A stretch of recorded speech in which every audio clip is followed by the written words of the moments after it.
Hi guys, welcome back to I'll Read What She's Reading. I'm Michaela. I'm Reggie. And I'm Kennedy. And today we have a very special guest, Allie Carter. Hello. Hi, everybody. Welcome. We actually had The Most Wonderful Crime of the Year as our December book club book. Mm-hmm. Oh, thank you. Yes, we was loved so it. fun. Mm-hmm. And I just have to say, I grew up reading, okay, correct my pronunciation, the Gallagher Girl. Gallagher, yes. Yep. Yes, I was obsessed with that growing up. I've read it probably 4 or 5 times all the way through, and I just love them so much. And so this is like a surreal moment to like meet a childhood author, and I just love it. And we have read The Most Wonderful Crime of the Year, and then I've also read like your Blonde Identity, and then your new book that is coming out. So exciting. Thank you.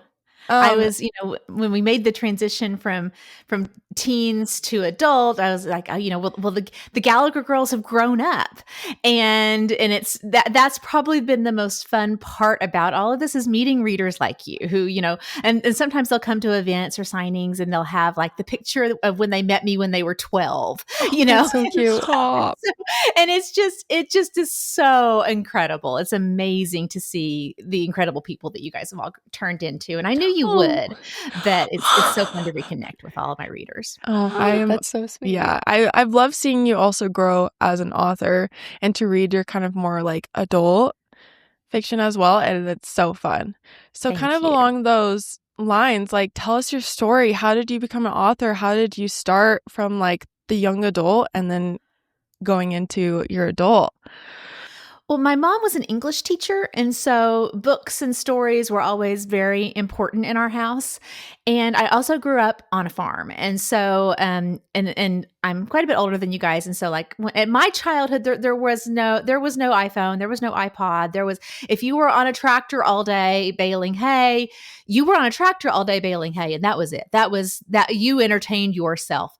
And so I just always had this really kind of wackadoodle imagination, and I was always telling myself stories. And I was also a very reluctant reader, which I would love to talk to a bunch of other authors about this if I am the only one, because most authors are like, yes, I read everything I could get my hands on. And I would start everything I could get my hands on, and then I'd get about 30 pages in, and I'd be like, why'd they do it like that? They should have done this, and then they should have done this, and then they should have done this. And so it was really hard for me to actually get into a book. So then but when I was in middle school, I distinctly remember one day I was reading The Outsiders by S.E. Hinton. And I grew up in Oklahoma. And so I was walking through my house with a old beat up, I think probably a library copy of it. And my dad saw me reading and he said, she's from Tulsa, right? And I knew the book was set in Tulsa, but I did not realize A, S.E. Hinton was a woman, B, that she was actually from a town about an hour away from where I grew up, and C, that I definitely didn't know that she had written it when she was a teenage girl. And so I immediately was like, cool. Oh, well, that's what teenage girls from Oklahoma do, is we write books. And then Tom Cruise stars in the movie, and then just boom, boom, boom, like the path had been laid out before me.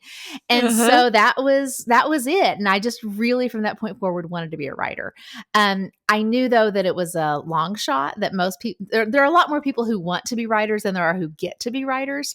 So I was very practical, and I did an agricultural economics degree, and I actually worked as an agricultural economist for a long time. But the little voice in the back of my head kept saying, would 12-year-old you be happy? Like, she wanted to write books. And so one day I sat down and I started writing again. So that's how I ended up here.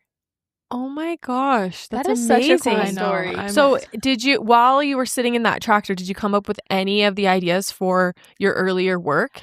Oh, no. Okay. It would be, it would be like, basically, I guess now, at the time, I mean, I was very much into adulthood before I ever heard the term fan fiction. It would probably have been more that, age of fan fiction. Like, I'm going to write an episode of this TV show, or, I wonder if they did another one of those books if this happened, And now I'm like, I was totally writing fan fiction. I just had no idea that that's what it was. And I didn't write hardly any of it down. So just in your brain. You kind of got your start with fan fiction. Yeah, I think on some level we all do, whether we realize it or not, whether we ever have like an AO3 account or not. We start with taking the stories that we've been told and thinking, but what if? Like, and even to this day, like the Blonde Identity started off with, I love a spy movie. And I love the fact that sort of there's a whole like subgenre of spy movies that are amnesia spy movies. And I always ask myself, but what if you woke up and everyone thought you were a spy, but you weren't? And you were the spy's identical twin sister. And that's how we get Blonde Identity. And like now with the blonde who came in from the cold. But what if you had a book that, you had two people who hated each other and you had the Mr. and Mrs. Smith story. And I always thought like, what I wanted is I love the like flashbacks of when they meet and they're on that same mission and like, I don't know, Colombia or where, like somewhere in South America. And, you get that. And then you get them in the present day trying to kill each other. And then they have to team up. And I was like, but what if you had a whole book that was like that? And also they didn't choose to get back together. Like what if they, woke up hangover style, don't remember the past 48 hours. I never wanted to lay eyes on you again, but I'm handcuffed to you in the desert. Let's go. And so that's even to this day, there is a degree to which you could say that I'm still writing fan fiction. I love it. So other than like Mr. and Mrs. Smith or some of the other things that you've mentioned, do you have any authors or music or movies that you feel like directly inspire your writing? Constantly, I think. The first romance that I got kind of away from reading for a while when I was writing YA, but I missed it because what happens is when I'm on deadline or when I'm working, I become very, very hypercritical because I'm constantly looking for mistakes in my own work. And so it's very hard. And so I went through a phase where I just watched a lot of TV. And then a friend of mine handed me a historical romance novel. And so I went like probably 15 years ago or so, I went on a deep dive into the world of historical romance. And that was about all I read for 4 or 5 years because it was so different from what I was writing. I could turn off my internal editor and just be here with this. And so that's something that I've read a lot of. And then you just kind of pick up things here and there. There's not really anything at the moment that I'm super like mega hardcore into because at the moment I'm really hardcore on deadline. But I've gone down the historical romance rabbit hole. I've gone down some of the paranormal romance rabbit hole. I have not really gotten into romantasy because and this is a stupid reason not to, but it's a valid reason I think also. I am terrible at languages. And so like I can't keep all of the like made up names and things kind of straight. Valid. So romantasy and fantasy have never really hit it for me. But I'll read pretty much anything.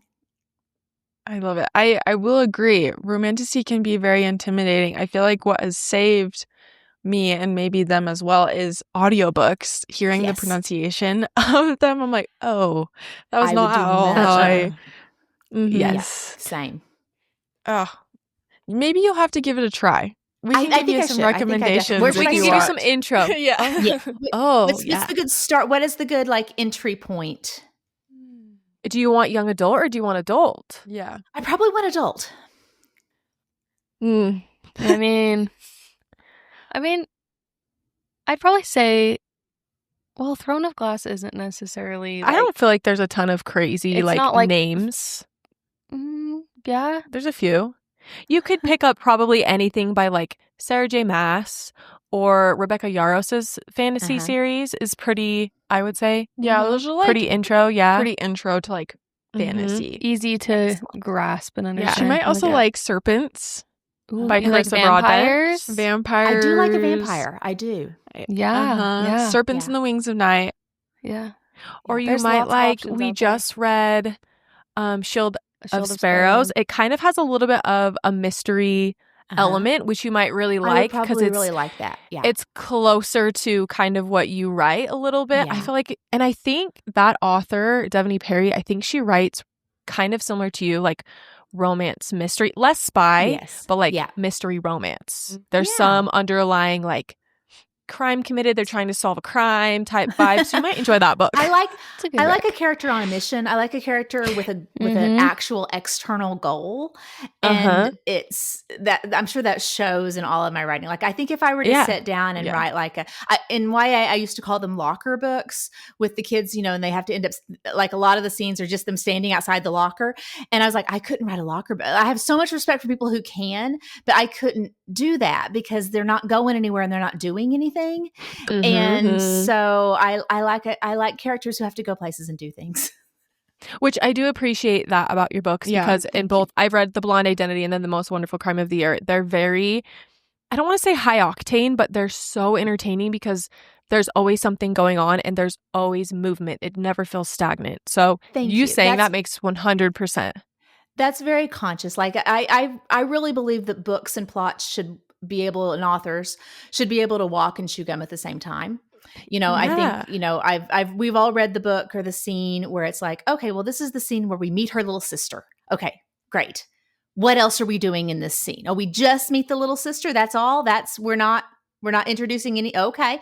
And then we have another scene where we just set up the town. I'm like, okay, well, couldn't we have met the little sister while we were walking through town? Like, while, you know, couldn't we have like multitask there? I love it. So I'm constantly trying to do that in the books. So I'm a pretty big believer that if a scene is not doing like 2 or 3 things, at least it needs to be advancing either the character or the plot or the world. And if it's not doing 2 of those 3 things, then you can probably combine it with another scene and kill 2 birds with 1 stone. It's kind of my philosophy, but it's not for some people. Like a giant, you know, 800-page book, and they look at my little, you know, 350-page books, and they're like, oh well, you know, it can't be very good.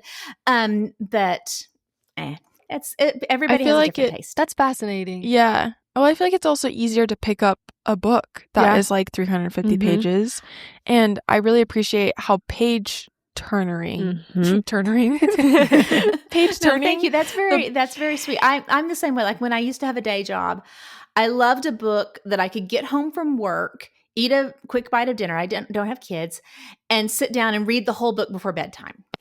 Like I don't like going to bed with an unfinished book, and so I either DNF it or I get it done before I turn in. And so that's why I like a shorter, faster paced page turner-y book. Yeah. Well, it kind of just sounds like, from even just talking about your journey as becoming a writer and just this short little conversation, you're writing what you wish you could have read, which is so cool. And as a reader, I appreciate that because you're writing what you know readers want, if that makes sense. But obviously still staying true to yourself. You never know that there, you know, I realized the other day I'd tell you I love you, but then I'd have to kill you 20 years ago this year. And my first book, which is now long out of print, came out 20 years ago. I've been in this business for 2 freaking decades now. And I've learned a few things along the way. And one of them is that trends come and go. And everybody's always trying to predict the next trend. Or I want to get in, like, is it too late to get in with romantasy? Do I need to move to just, you know, whatever? And I'm like, just write the book that you wish were on shelves, because you have no idea. There's such a time lag, especially traditional publishing. Indie publishing is obviously very different. But with traditional publishing, you know, I'm working on a book right now that won't be on shelves until next September of 26. And as I think about what to sell next, I'm thinking about what I want to sell and what I want coming out in 2027 and 2028. Oh my gosh. I don't know what's going to be the hot big thing in 2028. Nobody does. Nobody knows what's going to be the hot thing in December. And so True. The only thing you can control is this a book that you want to read? And chances are there's somebody else who wants to read it. Now, that's not to say that there are going to be a million of them. That's not to say that they're going to be, you know, a big, you know, a movie or a big book club pick or, you know, one of these other things. But there's going to be somebody out there who, like me, looks at like a Knives Out, is like, why didn't they kiss? There should have been making out. And then you're like, okay, well, I guess I write that now. And so there's going to be somebody else out there who wants it. Oh, for sure. this kind of ties into one of the questions we want to ask you, which I don't know if anybody listening knows this, but you did write a book. It's titled Dear Allie, How Do You Write a Book? Where you answered questions for like teens wanting to get into the writing industry. So would that be your biggest piece of advice for someone who is listening who may want to be a writer or kind of get into this industry? I think, read as my biggest piece of advice is just read as much as you can and write as much as you can. And there are definitely a lot of great craft books out there. I loved Stephen King had on writing was kind of a pivotal book for me. There's a lot there. The internet is full of writing advice. Now that we're into the podcasting space, I'm sure there are a million and one craft podcasts out there. But I am proud of Dear Allie. I think I gave a lot of really sage advice. At this point, I'm regretting at the time the best like person to keep going back to and using for examples. Like, what's a book that everybody's read and I can't spoil? And it was Harry Potter. And so now I'm like, oh, I wish the thing wasn't full of Harry Potter references. But I mean, hey, 2010s, you did what you did. And so I do think that the advice in there is still very, very valid and solid. But the thing that I always kept coming back to with kids is they always think about rewriting as I'm going to find typos. Oh, and no, that's not what rewriting is. That's a proofread. There's a difference between a proofread and a rewrite. And so they think they have to get it pretty much right for the first time. And so I'm like, no, guys, I'm a terrible writer. I'm a really freaking good rewriter. That's what I am. I'm a bad writer, a great rewriter. And so you don't have to get it right the first time. You're not gonna. Just kick the worries out of your brain and do the best you can. You're inspiring. Said. Yeah, no, seriously. Whenever we interview authors, I just always think to myself, I could never do your job. You guys have just the most interesting brains, and the way that every author is so different is really cool and inspiring. Like just the fact that you all have such different stories. Yeah, and no one does it the same way. Yeah, no one does the same way, but you're all here and you're all killing it.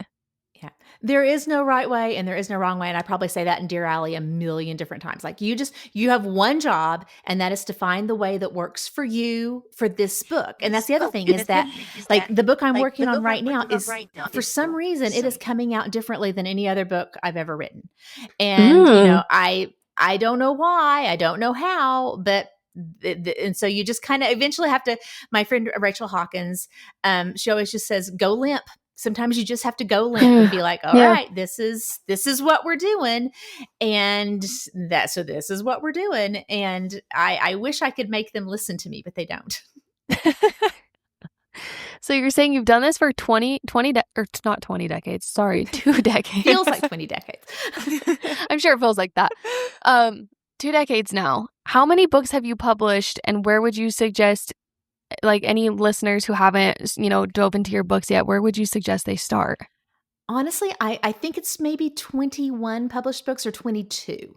I can't remember. Oh my gosh. Amazing. And I think that for adult readers, I would definitely recommend probably starting with either, if it's Christmas time, if you're somebody who can read, Christmas books year round, Most Wonderful Time of the Year is probably a great place to start. If it's Christmas time, definitely start there. Otherwise, if you like a spy sort of high octane adventure story, absolutely go Blonde Identity. And I also, I wrote The Blonde Who Came In From the Cold. I was very conscious about wanting to write a book that you didn't have to read Blonde Identity first. So if you're at your local independent bookstore and they are out of Blonde Identity, you can go ahead and take home Blonde Who Came In From the Cold. Like that's not going to be a problem. I think most people, like I actually have a friend who hadn't read Blonde Identity. I'm like, do me a favor, read this first. Tell me if it makes sense. And she came back. She's like, totally made sense. So I feel confident handing that to a reader who hasn't read the first one. But I do think that there are probably some little inside jokes and things that you might laugh a little harder at if you've read them both. So I think either of those are a good place to start. If, however, you are a YA reader, or you've got little kiddos, then for the littles, I'd start with the Winterborn series, and the YAs. I think I might start them off with Not If I Save You first, which was my Okay. standalone about the president's son, Secret Service agent's daughter, and they're lost in the Oh. wilderness of Alaska, and a killer's on their tail. And so that's a standalone. That's my only YA standalone, and it's a good one to just kind of get a taste. Okay. Well, I want to go read that one. Yeah, we read YA all the time. Yeah, people always say, Blonde Identity was like Gallagher Girls grown up. And it is. It absolutely is.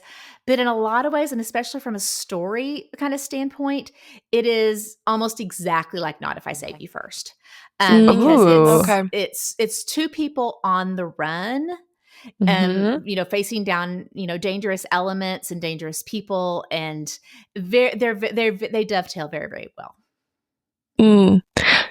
I think it's so cool that you have written books for, if there was a family, every single family member could go to the bookstore and pick up a book by you. Yeah. I think that's so cool. Thank you. Yeah, that is so It was cool. very accidental. I did not set out to tick all of those boxes. But you just kind of go where the industry moves you. And again, Rachel Hawkins, I was on the phone with her one day, and I had just finished the second Winterborn book. And I was like, I don't know. Do I write another middle grade? I will admit I did not love writing middle grade. Middle grade is very challenging for the subgenre that I write because why aren't they telling adults? Like, okay, we found this dead billionaire on the beach. Like, okay, well, maybe let's pick up the phone and call 911. They're like, no, we're the kids. We can handle it. Can't you handle that? Like, are you, you always try to like dovetail or thread that needle of like, okay, well, the characters have to have agency. They have to be the ones saving the day. They have to be the ones in danger at the end, but they also can't be stupid. And so it's really hard to come up with a reason why a 12-year-old has to save the day in a contemporary setting. And so I think that's why we do have a lot of, like mythology based and things like that, middle grade novels for adventure, because you can be, okay, well, you are the prophesied chosen one. There you go. You go Percy Jackson, save the day. And nobody's going to be like, well, Percy should have told his mom. Well, Percy's mom knows. And this is Percy's lot in life. And it's hard to pull that off in a contemporary setting. And so I was talking with Rachel about that. And I said, do I try this again? And she was like, she had just made the switch because she's also Erin Sterling. And so her first adult romance had just come out. She's like, you need to come on in. The water's fine. And I was like, my readers, I've spent 15 years building up this fan base in YA. And she's like, no. Your 15-year-old fans are 30 now. They want your books, but so they bang. true. And I'm like, oh, they do. And and so now we're here. I hope that's okay to say on your podcast. Yeah. Oh my gosh, of you're course. fine. Yes, that's totally fine. Totally Yes, unfiltered. You're good. One of our episodes is Bang, Marry, Kill. Yeah, so you're totally fine. I'm golden. Yes. Yes. So what was that transition like then? Did it feel super daunting? Was it easier than, what was that like? Easiest thing I've ever done in my entire I am embarrassed of how easy that felt. So I actually had the idea for Blonde Identity for ages. I tried to sell it as a YA. I tried to sell it as a middle grade. I talked about it with my editor in both cases, and we couldn't crack it because and the problem was not Zoe wakes up in the snow with a hot guy standing over her yelling at her to run and people are after her. That's easy. That you can pull off. Yeah. The problem is, why is Zoe's 16-year-old sister a working spy? Yeah. Why is she is she a Gallagher girl grown up? Are we now in like a, kind of a multiverse kind of situation, or a MCU kind of situation? Yeah. Is it a, has she been raised, like, was it a Parent Trap style, and one of them was raised by a spy and one of them was raised by an ordinary person, and why is a 16-year-old doing this work? And so we could never quite crack that.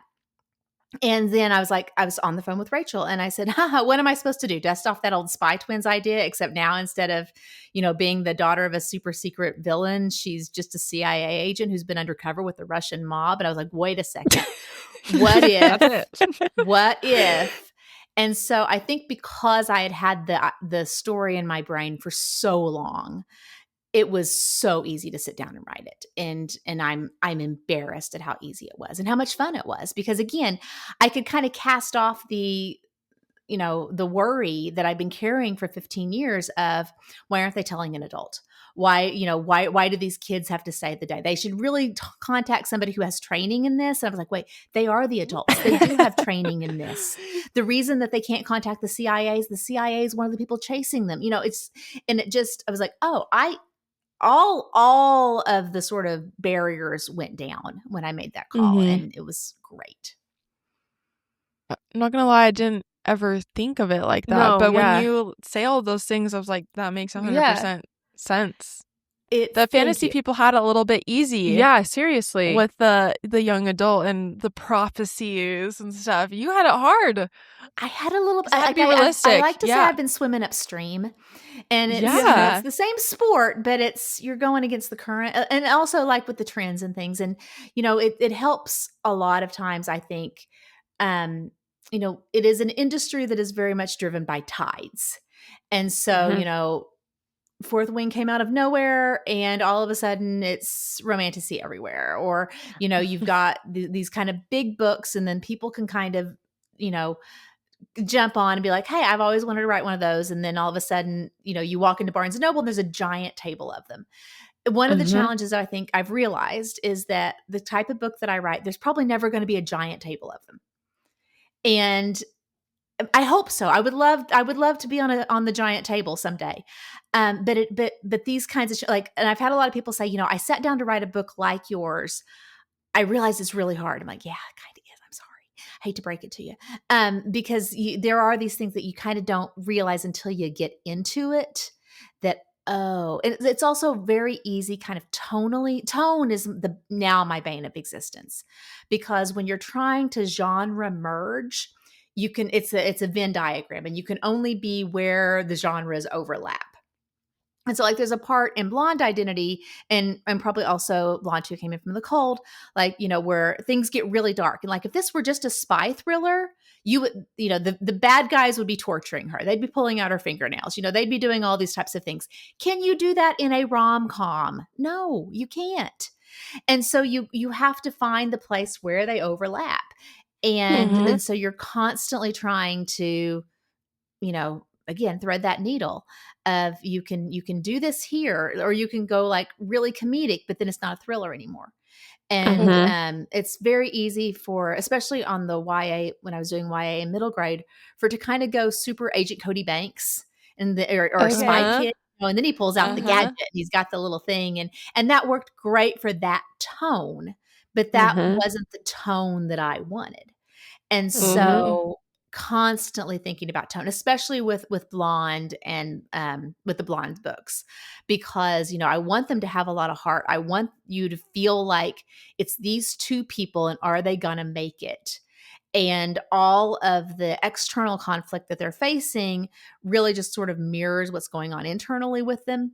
And so, and you don't want it to be pulled out and oh, well, then we had an episode of Spy Kids that was right in the middle. And you want it to all go together. Well, I with the Blonde Identity, you achieved that. So it was so much fun.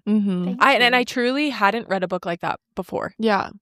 So I hope you get your own table. I hope you're on that table, because we all read a lot, and genuinely, I haven't read a book that was like that. Yeah. Oh, thank you. Is that I feel like there's a big fan base for spy movies, and I'm just surprised that you're not already on that table, because you're great. Your work is great, and it's different, and I think a lot of readers are craving different right now, because it was really saturated with romantasy, but I think everyone's a little sick of it right now. Yeah, because a lot of things start to feel kind of copy paste sometimes, and you're like, I've kind of seen this done before, and I'm always asking myself, I finish a book and I'm like, I need something that's gonna shock me, or something that's gonna just feel different, like a little palate cleanser from all these other books that I've been reading. So.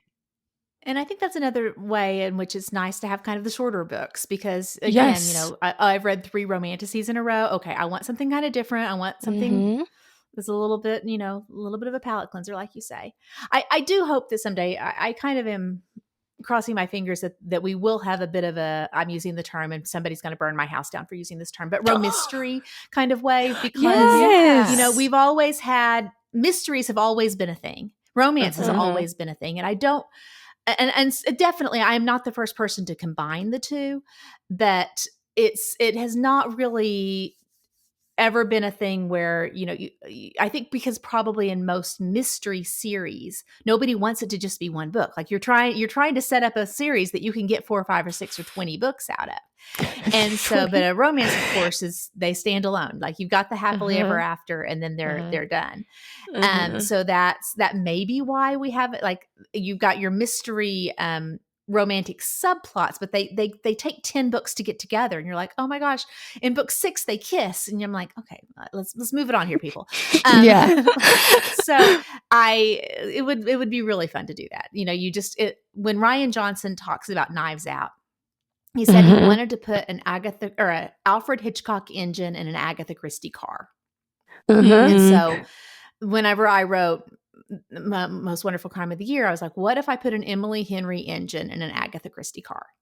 Yes, that's the perfect way to describe that book. Yeah. So that's kind of, I'm like, just do that, folks. Just do that. 20 of y'all do that, and we can have a table. That would be great. Let's get us a table. And then Barnes and Noble or whatever indie bookstore can put Emily Henry in an what did you say? Emily Henry engine in an Agatha Christie car. Yes. That's what the indie bookstores can put on the little sign on the table. And people will love that. I mean, that's what I want to read. It's what I want to read. So, well, and just hearing you talk about it, for anyone who hasn't read your books, it's like, I think you'd be silly if you didn't think it was interesting to read something like that. You know what I mean? So I just think that it's so fascinating to pick your brain, because I mean, you can pick up a book, enjoy it, whatever, but getting to like hear how all the pieces in your brain work and the work that goes in behind the scenes just makes me want to pick up the books even more. You know? Oh, thank you.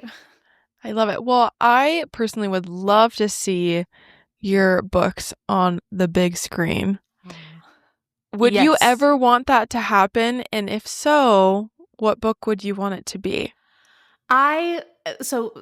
Fun fact, like when I said that, back, I had my day job, and I was like, I want to get back into writing. The things I wrote first were actually screenplays. And so I very much wanted to be a screenwriter. I wanted to make movies.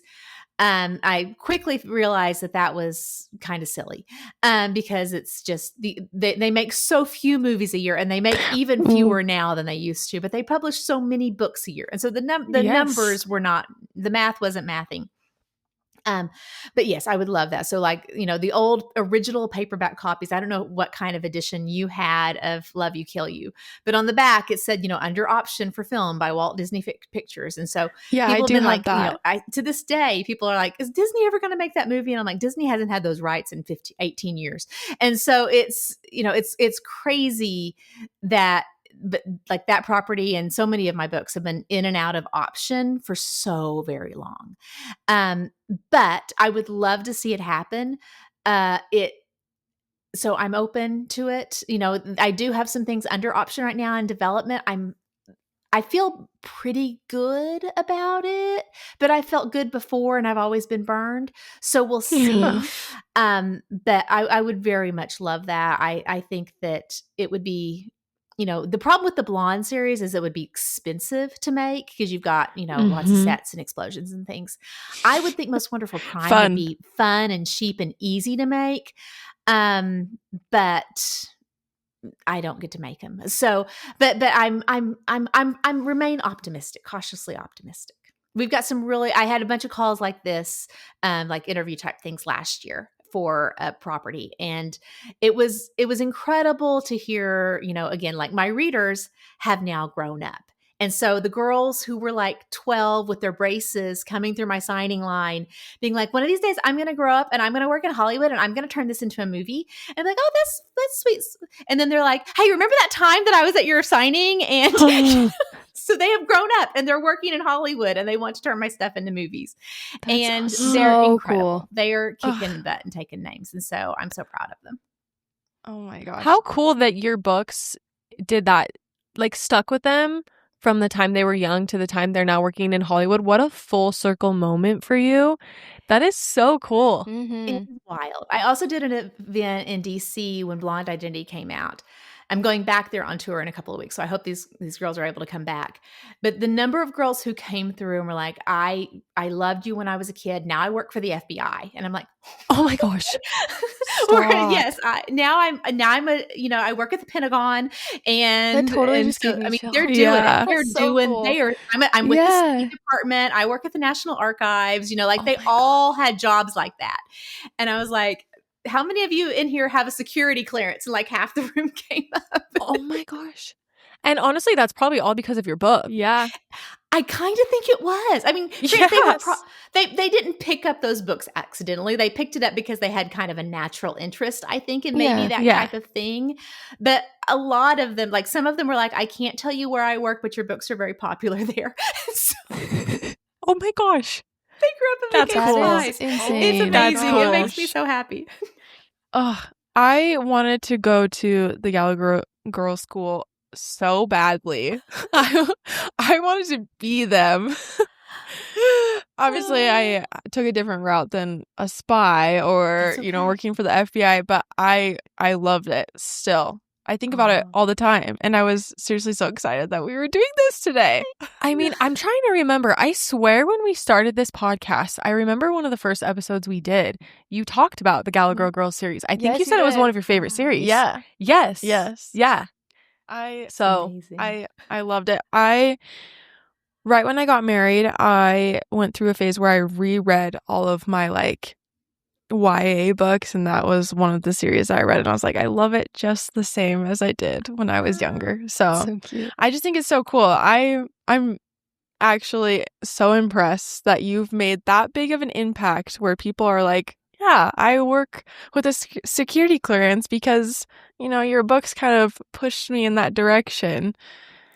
Oh, that's so It blows cool. my mind. It definitely does. Sorry, to kind of go along with the movie question, do you have any fan casts? Do you ever envision actors, actresses, or is it kind of just you make up these characters? I'm curious what your brain envisions when you write your book. I almost always will have somebody in mind. And a lot of times it is because, things have started as almost like fan fiction in my mind. Like, okay, well, what if Captain America and Black Widow were in love, but they broke up and then they woke up handcuffed to each other? Okay. And Yeah, so then, okay. as you're writing, you're like, okay, well, now there's Scarlett Johansson and Chris Evans. Okay, shucks, I have to envision these people this whole time. It starts like that. I think every author in America in this moment, is it David Cornsweet? Is that how you say his name? I can't remember. Oh, The guy, the new Uh-huh. Superman. Uh-huh. Like, Mhm. I think we are all like, well, now my hero's David Cornsweet, and well, obviously. And so, which is great because Chris Evans was he was getting a little too heavily in my rotation. So, is a different, tall, dark haired guy with a bit of stubble. Oh, shucks. Yeah. But we all go through that, I think. And one of the main reasons, honestly, is because it's hard for me to keep track of things like, hair color, eye color, especially, and so if I'm like, okay, no, this person is Jodie Comer, which was always in Blonde Identity who I was envisioning for Zoe. And I was like, okay, well, Jodie Comer's got like that kind of, like a dishwater blonde, and green eyes. I'm like, okay, there she is. That's my Zoe. And so if I ever kind of had to be like, and he looked into her, what color are those eyes again? Okay, now I can remember that. Yeah. So that's just a little thing, but I think it helps to kind of visualize. And especially, so there's a character in The Blonde Who Came In From the Cold who's kind of an older, she's not retired. She could retire, but she's like an 80-year-old sort of grand dame of the CIA. And so, of course, in my mind, like, she's Helen Mirren. Like, and so even the whole script, her name was Helen Mirren in, the first draft of the book. And somebody's like, so you do realize you have to change this book? Yeah, it'll be changed. but she just was Helen Mirren. And in my mind, I'm going to go on tour and somebody's going to ask me about that character. And I'm going to be like, I don't know that character. I'm like, oh no, that's what I changed Mirren to. So, yeah. Oh my God. Okay. Well, I was going to say, it's so funny that you mentioned Chris Evans, because so every book club episode that we do, at the very end, we talk about, like, who would we fan cast if this were to be adapted into film, TV. And I want to say we all thought of Chris Evans for Most Wonderful Crime of the Year. Yeah, we did. 100%. So hearing you say that was so validating, because we're always like, I wonder if, like, we're totally wrong with the direction, like what they wanted us to think for, you know what I mean? So that's very validating. Now, though, I am thinking David Cornsweet. Like, I think he would be, because yes. Because Ethan in Most Wonderful Crime, he's got that kind of lovable himbo vibe. Like, he's a tiny bit goofy. Just a little, just he could go goofy. He could go. He's teetering. He's right there. But then you can pull him back, and he can also be like Mr. Macho Guy. So I think he would be fantastic. But yes, so I always wanted to pitch it as Knives Out, but with kissing. And so we were working on the cover, and I was like, okay, well this isn't giving Knives Out. And then because all of the early drafts of the cover, he's in a leather jacket, of course, because he's the leather jacket guy. And then I was like, wait a second. What if instead of a leather jacket, he's in the Knives Out sweater? And then they were like, okay, we can do that. And so then they put him in that sweater. And then I made him change it like 5 times because they couldn't get the color just right. And I'd be like, nope, that's too eggshell. It really needs to be ivory. Okay, no, that's beige. Don't do beige. It needs to be like, I was an absolute pain in the butt over the color of that sweater, but I stand by it. They got it perfect. So no, I love the cover of that book. Thank you. It makes so much sense now. It's so unique and so good. I love that cover.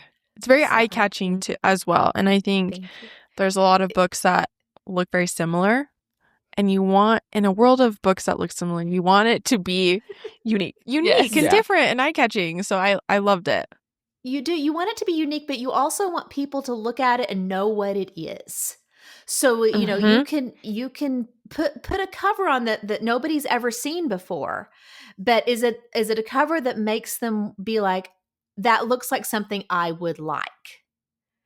And so you're trying to kind of, this is different, but it's also a little bit the same. Like, you like a book like this, but this one's different than the other books that you have liked. And so you're trying to do a bunch of different things at the same time. Oh, well done. I'm so glad that somebody else does that. Like, there are whole art departments, and they hired artists to do it, and like an external artist, and they did a great job. And I'm so glad that, again, somebody else does that, because I have no artistic ability. I just have very strong opinions on sweater colors. Definitely. So, well, you have artistic ability in your writing. I like to think so. I wish I had the drawing ability, just so I could, draw out like, no, this is what this room looks like, or this is, how this character would look down, or, because sometimes they'll send me things. We've got a really, really fun piece of fan art art that will be included with the pre-orders. That is, I think we're going to actually maybe debut it today. But we hired a cartoonist, and they actually have we have a like actual cartoon as if it were a graphic novel of my favorite scene. Oh my gosh. And so I kind of wish that's so it cool. had some like bare bones artistic ability, just so I could like tell the artist what it looked like. So we had to go through a few passes on that. Like, no, actually he wouldn't be in the water. He would be there, and so some of that kind of stuff. But it's so beautiful. I cannot wait for people to see it. Oh, I'm excited to see that. And it's for the blonde who came in the cold, right? The blonde who came in from the cold, yes. And so I don't know. I think it will go out. I'm not entirely sure how we're going to use it. I think it's going to go out for people who do the pre-orders through Watermark Books in Wichita. Okay. That we may be using it elsewhere, or we may not be using it there. I'm not 100% sure. But it's really, really cool. It'll definitely we'll be using it like online and stuff. So you'll all be able to see it. Ooh, I'm excited. So fun. So along those lines of The Blonde Who Came In From the Cold, what can you tell our listeners? You already given us a little bit about it, but what can you tell our listeners about it? Because it's coming out August 5th. August 5th, yes. So when I was working on The Blonde Identity, I had not sold a second book. Because I've had, kind of I have sequel block sometimes. And so the two book deal that I did was Blonde Identity and Most Wonderful Crime. And, but as I was working on it, I was like, and then Alex came onto the page. So Zoe's identical twin sister, the rogue spy, comes flying onto the page on literally like on a motorcycle in leather pants and stuff. And I was like, this girl I want to get to know and spend some time with. And then there's a line in Blonde Identity where the hero and the heroine are talking about where could the sister be. And he says, well, I could check with her nemesis, but he got out of the game 5 years ago. And I was like, oh, okay. So she has a nemesis who's a former spy and got out of the game 5 years ago. Okay. And then Zoe's like, is it an enemies to lovers situation? He's like, stop saying that. So I was like, okay, well, Alex is clearly in an enemies to lovers situation with this former nemesis guy. But the problem that I've realized, one of the challenges of writing the type of book that I write, is your plot fuse and your character fuse all have to be the same length. You can't have, like I love Allie Hazelwood book. I love a book that, takes place over like a whole semester or a whole summer or a whole whatever. Mm-hmm. I can't do that because somebody's chasing them. And so if some, you can't like have these two people are on the run, they find a safe place and they hide out there for 6 months and they fall in love. And then no, you've got to sustain that. And so I was, how do I show that? And then I read People We Meet on Vacation. I was like, okay, what if I basically did People We Meet on Stakeout? Like, what if it was present day, they wake up handcuffed to each other in the dark. Flashback 10 years ago, they meet at spy school. Present day, somebody's chasing them through the desert. Flashback 9 years ago, they go on a mission together. And so we know that in the present day, somebody is chasing them. Somebody wants something. We don't know who that person is. We don't know what that item is. And so every flashback then is us introducing, like, I worked really, really hard on this and probably nobody else is going to get it. But like everything in the present day triggers almost the memory of the past.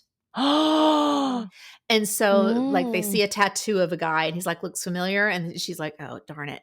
We're gonna have to go back to the island, aren't we? He's like, yeah. And so then the next thing is them at the island, and so I love that. Everything kind of, excited. So you're getting the information about what happened in their past, both on the mission standpoint. So we're meeting the villains and we're seeing the MacGuffins and those types of things. But we're also watching them go from absolute rivals who hate each other at the farm, the CIA training facility, to people who have to do their first mission together, to people who reluctantly realize, oh crap, we're really good at working together, to, and then you've got the point where he's like, I'm not going into the field anymore because he's got a photographic memory. And my favorite line in the book is, and he's like, do you know what that is, right? And she says, yes, of course I know what that is. It means you can't, it means you remember. And he says, no, it means I can't forget. And so he says, I remember every time somebody came for you. I remember every time you almost died. I remember every stab wound and every bullet wound and he's like, I won't be here. He's like, I'm leaving because I will not watch you die. Oh my gosh. That doesn't sell anybody. That is so good. Wow. Chills. And then he gives her like a bracelet and he's like, but if you need me, I will come for you. I will always come for you. And so the look on all of your faces right now makes me so happy. Love it. But yeah, so that's when he got out of the game and he was like, I'm in love with you, not going to watch you die. Goodbye. Epic love confession. All right. Yes. I'm ready to buckle up. Mm-hmm. Ready to dive right on So in. dig in. It's a lot. Oh, yeah. I will say that a lot of people have struggled with the back and forth of it because it is hard because you're also in dual POV. So you're like, are you him in the past or him in the present or him in the, so you've got like 4 balls that are kind of in the air at one time. So, but I don't so care. I think Yeah. they, I I think love they me make a dual sense. point of view. I love a full circle. Yep. Mm-hmm. We really, can't wait. you get to know them both very well. You get to know, you know, what made her the way she is. Like, you know, if you had an identical twin sister who was born with a bad heart, with holes in her heart, she almost died multiple times. And all of it is because literally in the womb, you took up more resources than you needed. And so like she has felt guilty about almost killing. She's like, there's a line in the book where she says something like, you know, I almost killed somebody before I had opposable thumbs.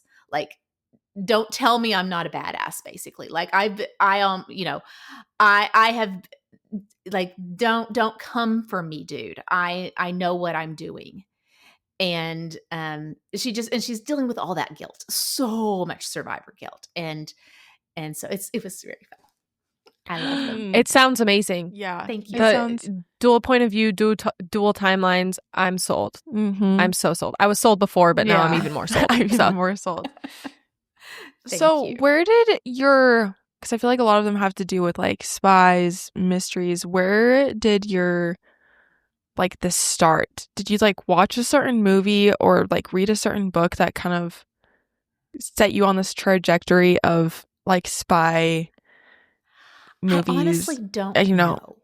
I Okay. remember years ago, I was at Book Expo America, which they don't have anymore, RIP, BEA. And we were standing outside the Javits Center in New York with my editor, and we were waiting on a car. And this white van kept driving by, and I kind of turned to her and I'm like, you know, that's the 4th time that van's driven by. And she just looked at me. She's like, that is such a you thing to notice. And so, and I remember for a long time I would write at a Panera Bread, but I told somebody once, I'm like, if I put on Twitter or whatever that I'm writing there that day, I always take a different route home. I never come home the same way. And they said, really? I said, why? And I said, because that makes you harder to kidnap. And they were like, okay, do you do that because you write about spies? And I had to think about it for a long time. I thought, no, I write about spies because I do that.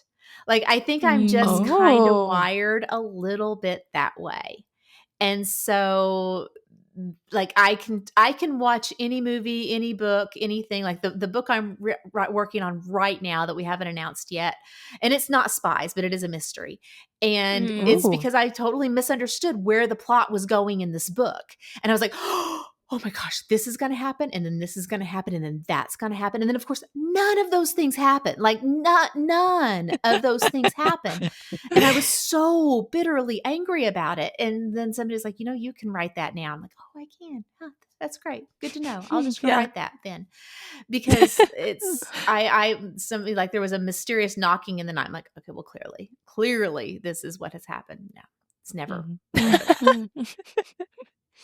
You're just figuring out the mystery along with your readers just I before. am, yeah, sometimes. Yeah, for sure. That's gotta be so cool. fun. Yeah. That's so cool. So what you're saying is in another life, you would have been a spy. You would have worked for the CIA.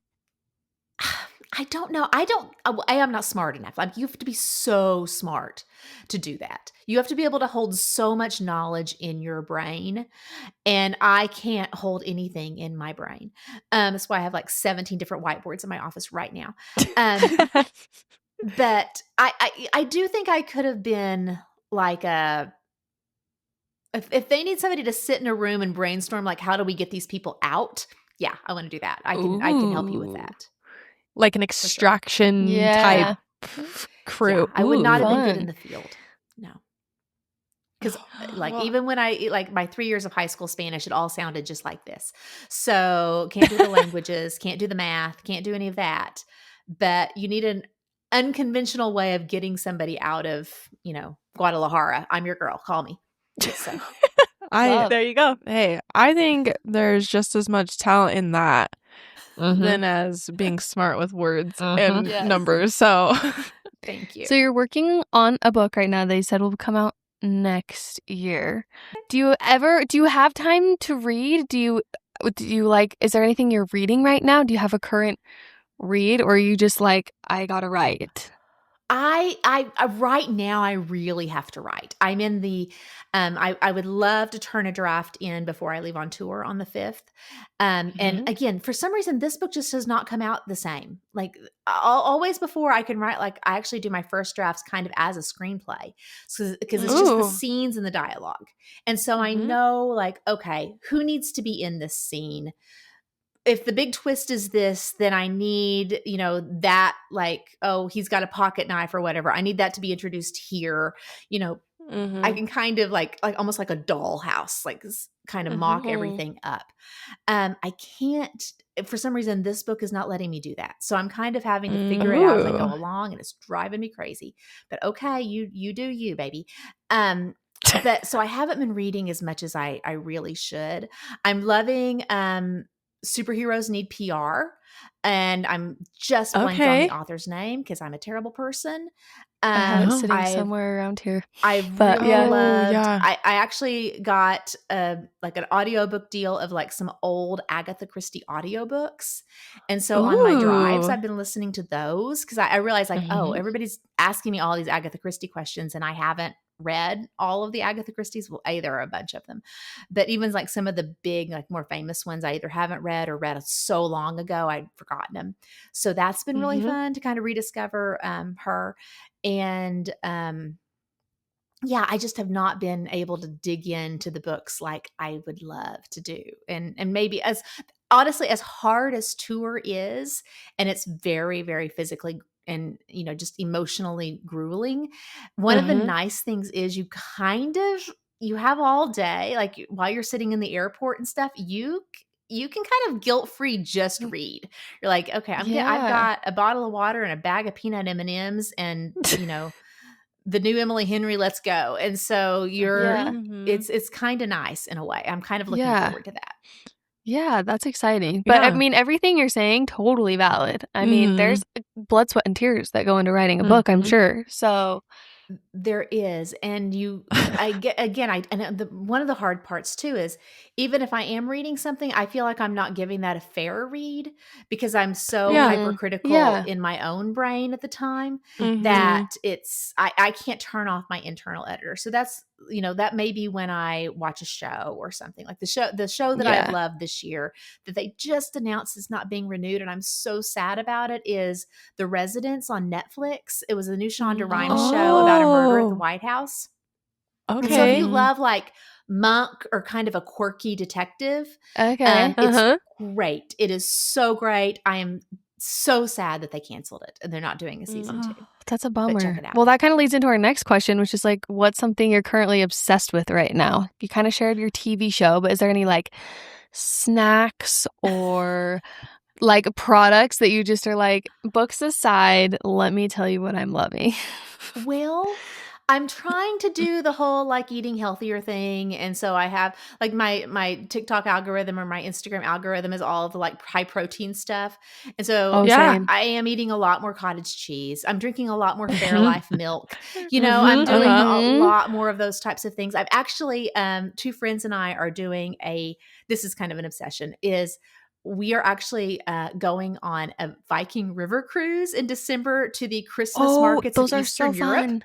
Oh my god! My mother-in-law has been on several Viking cruises, and every time she talks about them, I'm like, you got to take me next time because they sound so fun. But to go to the Christmas markets, that's a dream. Right? And so I'm so excited for you.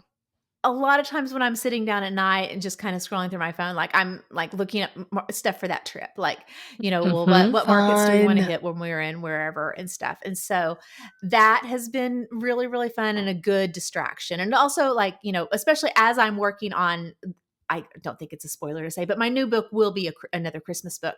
And so I'm trying to get in that like Christmas mindset too. So that's been a lot of fun. So probably, and I know we're going to be by far the youngest people on the Viking River cruise, but I'm telling my friends, that's okay. We're the young hot ones. And so there aren't many places where I get to be young or hot. So I'm like, yes, good job. No. That's like the perfect reward because I mean, I don't know if you'll be finished writing your new book, but you'll be done with tour. You'll hopefully be done writing your book. Perfect thing to look forward to. I'm excited for you. Lots of exciting things. And it I is. mean, I'm excited and that you're we right. get to I'm read hoping to the have new the book book here. done. Like the book will be Yeah. in copy edits or whatever by then. So that would be great. And so I'm going with writers, and we're gonna like brainstorm what we do next and stuff. And it's gonna be really great. Ooh, How Yay. exciting! Oh Well, we're so gosh. excited for you, and we're so excited to read The blonde who the came blonde in. who came in from the Mhm. cold. Mhm. I Thank just, you. if we weren't doing anything after this right now, I'd be like, okay, Let's go pick it up right start now. it. Get my hands on that. But yeah, so excited for you, and we really appreciate you taking the time to sit and chat with us. This has been a highlight, so thank Yeah. you so much. Where can readers find you? Like just Allie Carter, correct, on like Goodreads, your Instagram, all the things. I'm so good at marketing. I'm a different name on every one of them because I'm That's okay. super smart that way. Instagram, I'm probably on the most. I'm the Allie Carter there. I think I'm Okay. also the Allie Carter on Threads. And then alliecarter.com is my website. And probably the best way to always have the most up-to-date information is sign up for my newsletter. I don't send them very often. Fun. Like I only send them when I have news. So you Mhm. get like 2, maybe 3 newsletters a year. And so if you want to make sure that you don't miss, a tour date or something like that, then that's a great, and it's free. It's probably the best way to always know what's going on. Oh, Perfect. And don't forget, guys, go pick up your copy of The Blonde Who Came In From the Cold. Comes out August 5th. Yes. Thank you. We're so And excited. We're so excited. It's going to be an audio too. I'm excited. And Emily Ellett and Andrew Eden, who's AKA Teddy Hamilton, are doing the audiobook. So it's going to be fantastic. It's going to be great. Yay. I'm sold. We can't So wait. great. Oh my gosh. Looking forward to Well, thank it. you, Allie. Thank you so much. This Thank was you. so fun. You guys have a great rest of your day.